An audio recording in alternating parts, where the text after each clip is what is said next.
জিজ্ঞাসাও চালু করলাম, কারণ বাসে গরিব মানুষ চলে, তাদের জন্য তো সুযোগ করে দেওয়া আমাদের দায়িত্ব। আবার পরবর্তীতে সরকার এসে দেখে একই অবস্থা, সেটাকে লোকসানি করে রেখেছে। আবার আমরা নতুন বাসগুলি কিনলাম, প্রায় 1000-এর উপর নতুন বাস কিনেছি, কয়েকশো পুড়িয়ে শেষ। আর্টিকুলেট বাস কিনেছে, সেগুলি পর্যন্ত পুড়িয়েছে। রাষ্ট্রীয় সম্পদ ধ্বংস করা, মানুষের জীবন নিয়ে খেলা, এটাই ছিল তাদের কাজ। এইভাবে 3টা মাস তাদের এই তাণ্ডব চলবে।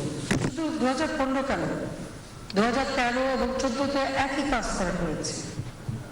একবার একটু চিন্তা করে দেখেন সেই সময় কিভাবে তারা বিভিন্ন আন্দোলনের নামে ধ্বংসযজ্ঞ চালিয়েছে। আমি জনগণকে ধন্যবাদ জানাই যে তাদের এই ধ্বংসযজ্ঞের সঙ্গে জনগণ কখনো হাত মিলায় নাই, বরং প্রতিহত করেছে। কেউ আগুন দিতে গেলে জনগণ